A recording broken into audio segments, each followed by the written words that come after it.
Grandes impérios e civilizações. História visual do mundo.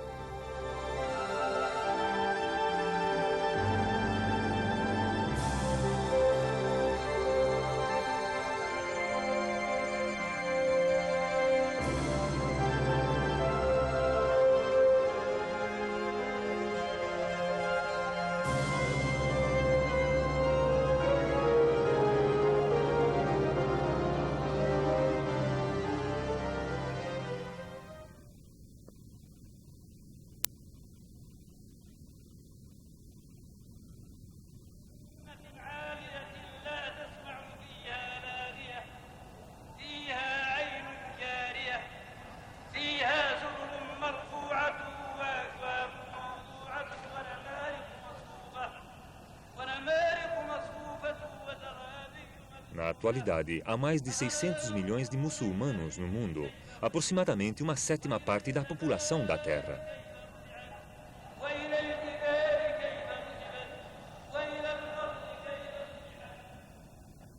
O mundo muçulmano se estende do Marrocos, no ocidente, até a Indonésia, no oriente. Ao norte, até a Sibéria, e ao sul, até Zanzíbar, com pontos isolados disseminados por todo o mundo. É a mais recente das grandes religiões mundiais. O Islã. 600 a 1200.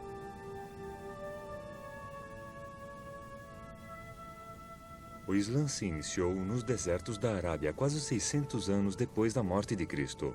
Ao unificar as tribos da Península da Arábia, converteu-as rapidamente numa força irresistível. A língua e a cultura, as artes e as ciências floresceram sob a bandeira do Islã, enquanto no Ocidente, a Europa se afundava no torpor de longos anos de trevas.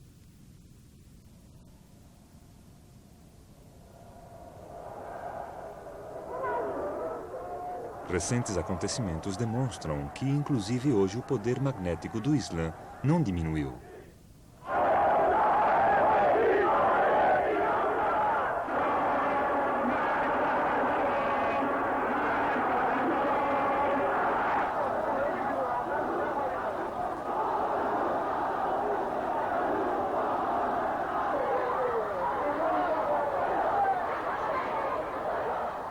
Para os não muçulmanos, o Islã continua sendo hoje em dia uma força potente e misteriosa. Como começou e quais foram as razões do seu crescimento no século seguinte à morte do seu fundador Maomé?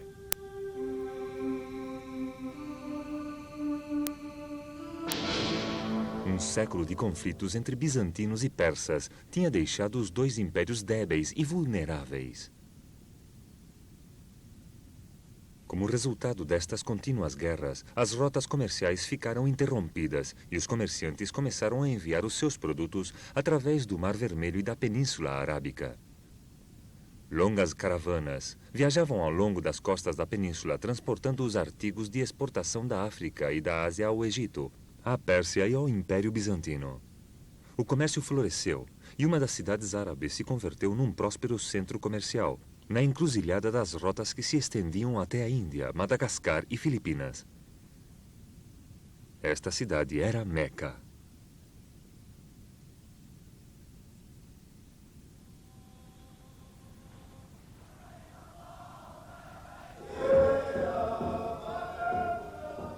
Hoje em dia, Meca é a cidade santa do Islã.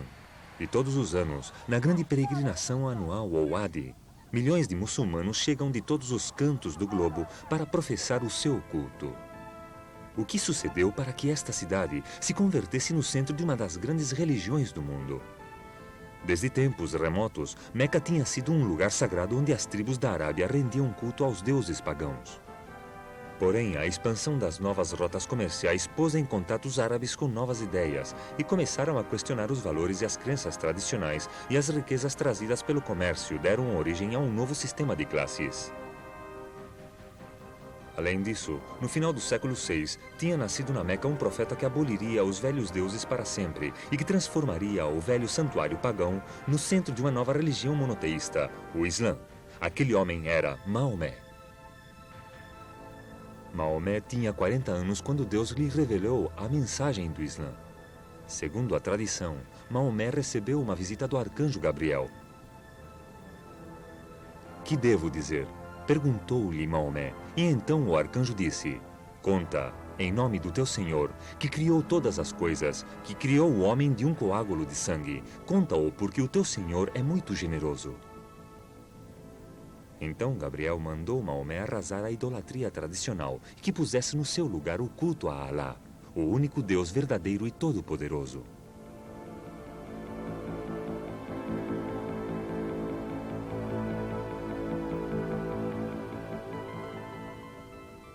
As revelações de Deus a Maomé estão escritas nas páginas do Corão, o livro sagrado do Islã. Este exemplar foi feito no século IX, em Caiuduan. As palavras do Corão são as palavras do próprio Deus.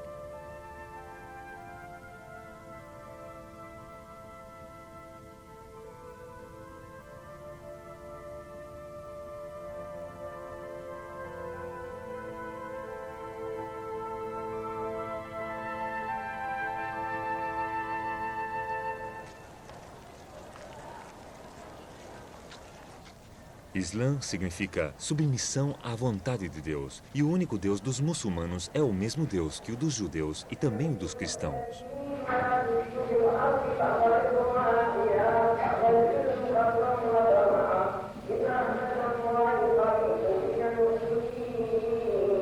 Os muçulmanos aceitam alguns dos profetas do Antigo Testamento, como Abraão, Isaac, Moisés e Noé. Aceitam o conceito do juízo final e reconhecem Cristo como profeta, embora não como filho de Deus.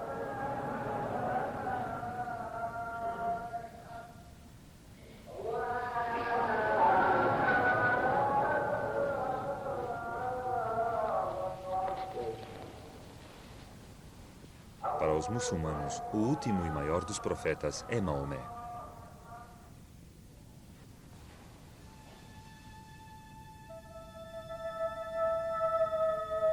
Na época da revelação, não obstante, a maioria da população da Meca preferia os velhos deuses, e Maomé fez muitos inimigos com a sua mensagem de submissão ao único Deus. O antigo santuário, a Kaaba, que continha mais de 300 pedras sagradas, estátuas e outros objetos, era uma grande atração. Muitos comerciantes achavam que a sua prosperidade estaria relacionada com a presença de peregrinos e vinham render culto. O ressentimento contra Maomé aumentou e ele e seus seguidores sofreram ataques e finalmente perseguições.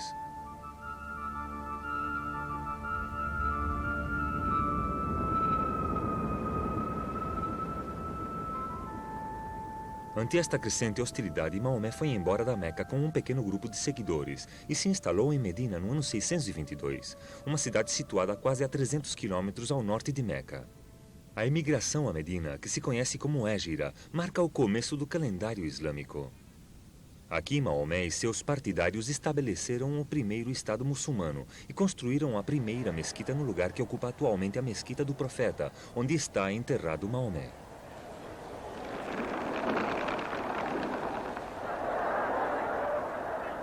Após uma série de batalhas durante 8 anos, Maomé regressou triunfalmente às portas da Meca. Ao mando de um exército de 10.000 homens, entrou na cidade e exigiu as chaves da Kaaba, o antigo santuário pagão, e destruiu os ídolos. Depois, ordenou ao seu muezzin, ou guia espiritual, que subisse no telhado da Kaaba e chamar os fiéis à oração, em palavras que ainda hoje se ouvem do minarete de todas as mesquitas do mundo.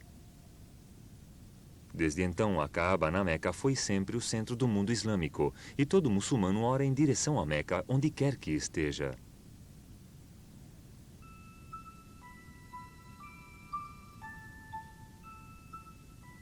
Com o profeta, Maomé era insólito.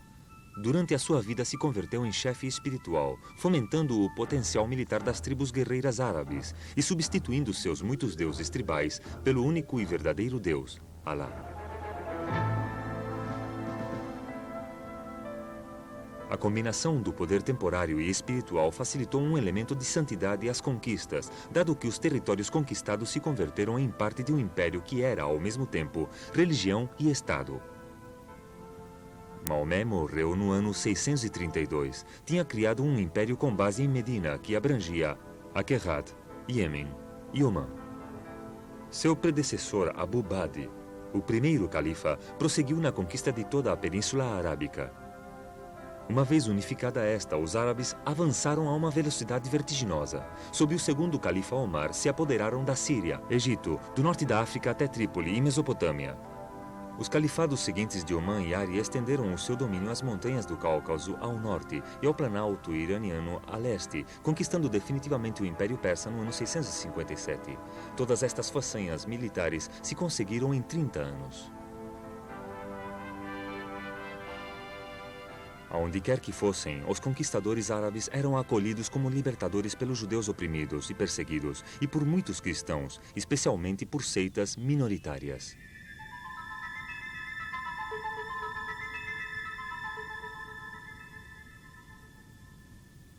No entanto, as rivalidades que surgiram devido à sucessão de Maomé deram lugar a uma guerra civil.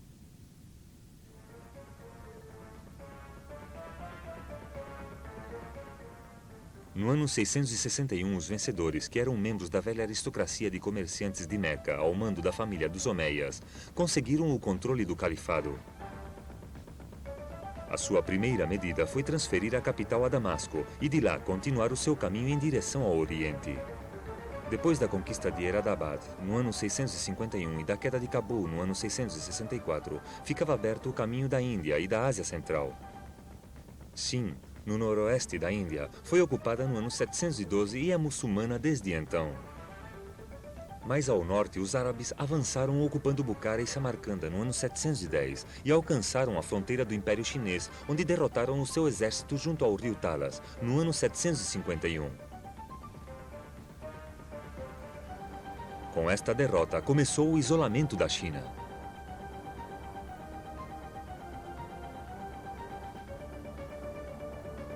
Nesta época, o Islã também se tinha convertido já numa potência marítima, ao ocupar os estaleiros de Alexandria.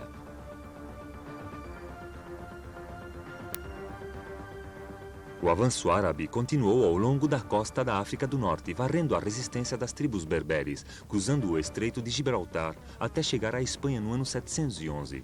As divisões entre os cristãos facilitaram a conquista e os árabes continuaram em direção ao norte. Toulouse e o Vale do Ródano, mas no ano 732 foram derrotados em Poitiers pelos francos. Foi só uma estratégia fronteiriça, mas persuadiu os árabes a se retirarem à Espanha. Também em Anatólia e nos Balcãs, o Islã viu freado seu ímpeto. Apesar de ter cercado Constantinopla, a capital dos bizantinos, no final do século VII, e no princípio do século VIII, o Islã não conseguiu pôr os pés na porta da Europa Oriental.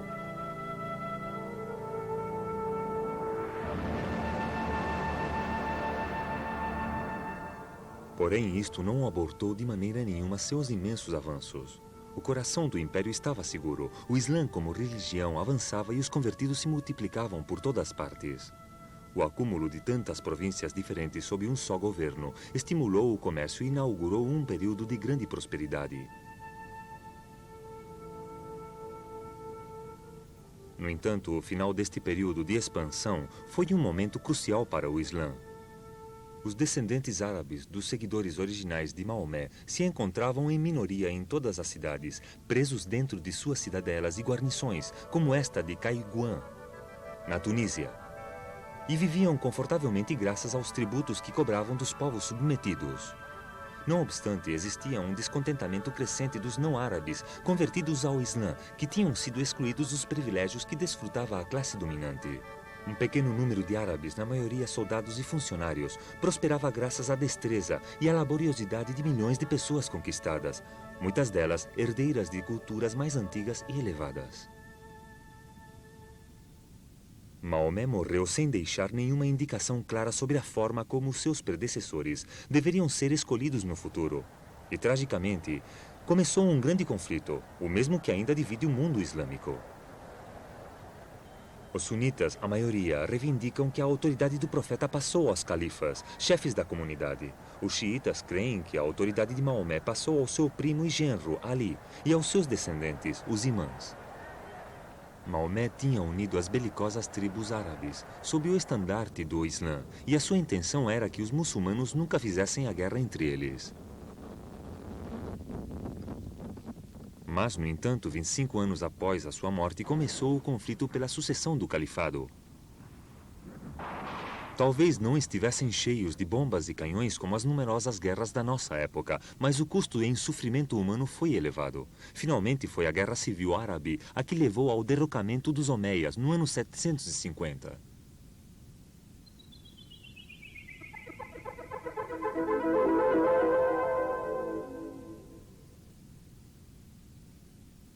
A conquista do poder pela nova dinastia dos Abássidas trouxe consigo importantes mudanças no império. A capital foi transferida de Damasco, na Síria, ao Iraque, onde o segundo califa abássida, Al-Mansur, ordenou a construção de uma magnífica e nova cidade em Bagdá. A mudança de capital anunciou o fim do domínio do Islã por parte dos árabes, já que o poder e a influência passou gradualmente das mãos da minoria árabe conquistadora às de milhões de muçulmanos não árabes. Uma multidão de nações e raças vivia sob uma cultura comum islâmica unida junto com os árabes na sua crença em Alá e no seu profeta Maomé. Ao longo de todo o império, o árabe era o idioma universal. Sob os califas abássidas, se produziu um grande florescimento da arte e da cultura islâmicas. No século IX, o califa Mamun, cujos banhos aqui vemos, estabeleceu uma casa da ciência em Bagdá. Aqui os alunos estudavam álgebra e astronomia. As obras de Euclides, Galeno e Aristóteles foram traduzidas do grego ao árabe, conservando assim uma boa parte da grande herança dos clássicos. No entanto, a meados do século IX, a unidade do império começou a romper-se e durante os 150 anos seguintes os califas de Bagdá foram meras figuras decorativas. Estabeleceram-se muitas dinastias locais e o governo dos abássidas entrou em decadência. Havia dinastias separadas. No Marrocos, os Ifrízidas. Na Tunísia, os Aclábidas. No Egito, os Turúnidas, precursores dos Fatimitas. No Iêmen, os Zairis. Mais adiante, os Samaridas. E no Afeganistão, os Faknáridas, que fundaram um reino muito extenso no norte da Índia.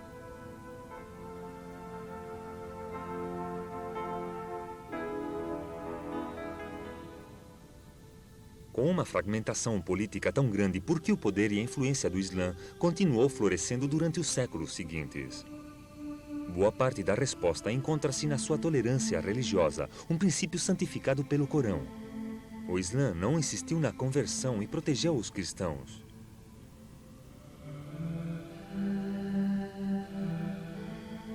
Os judeus e os zoroastrianos persas. Um fato que explica a subsistência de cristãos e até há pouco tempo de comunidades judias em muitas partes do mundo árabe. E assim, durante os séculos X, XI e XII, sob o patrocínio dos ricos e dos poderosos, os arquitetos, artistas e eruditos nos legaram um magnífico testemunho da habilidade e da arte da cultura islâmicas.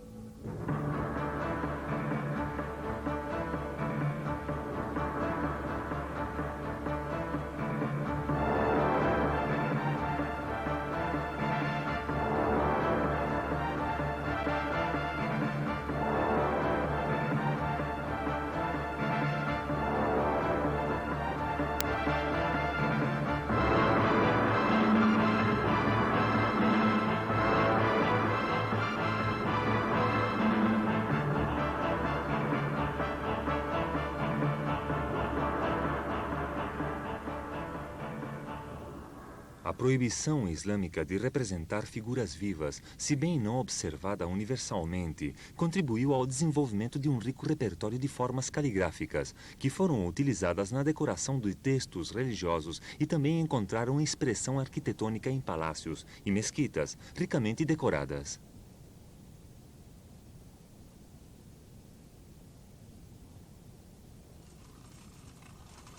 Incluso hoje, se produzem têxteis que são vivos exemplos da tradição islâmica da caligrafia artística.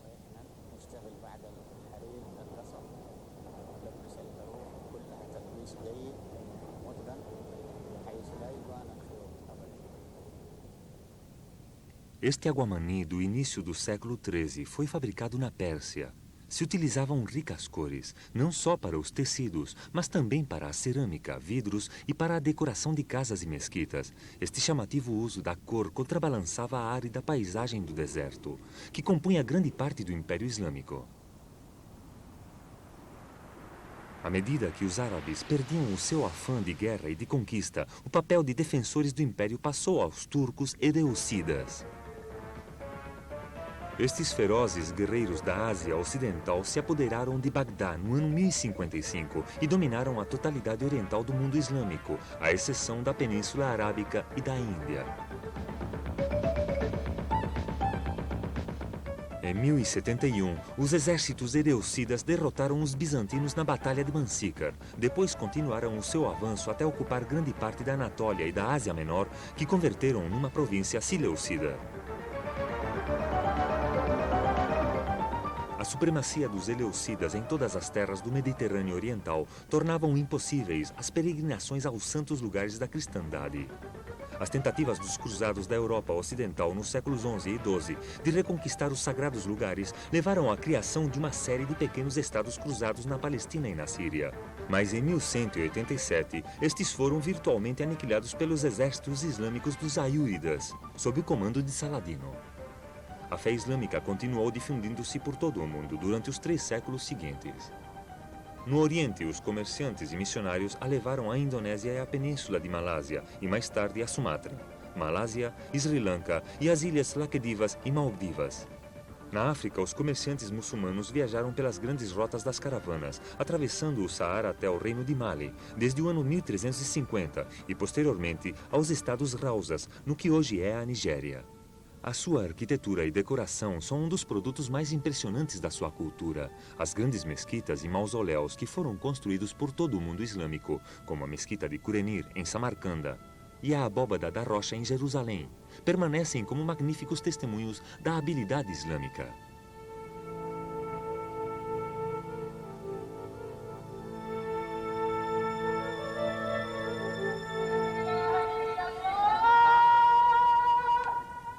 O Islã tinha começado como uma jihad, ou guerra santa, para levar a palavra do profeta a todos os habitantes da terra. Suas primeiras façanhas foram notáveis pelo seu extraordinário impacto sobre os povos conquistados, apoderando-se da herança do mundo antigo. A transmissão da cultura grega se efetuou a partir da Alexandria e de outros centros de cultura clássica, mas é um aspecto positivo legado pelos califas abássidas que estes patrocinassem este processo. É um dos grandes marcos da história.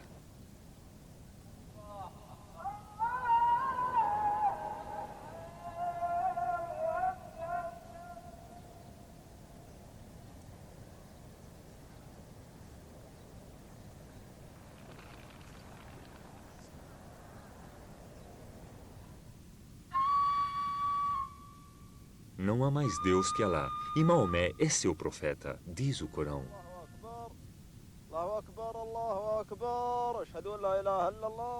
Do seu lugar de nascimento, na Arábia, o Islã se converteu numa das grandes civilizações do mundo, como ponte entre os séculos, e foi um importante elo entre o mundo clássico e o renascimento europeu. Os estudiosos cristãos visitaram a Espanha muçulmana para copiar os tratados científicos e transcrever os textos de Aristóteles e dos seus intérpretes muçulmanos. O renascimento do pensamento ocidental e o nascimento das cidades europeias nos séculos XII e XIII devem muito ao legado intelectual do poderoso império fundado 14 séculos antes pelo último dos grandes profetas de Deus, Maomé.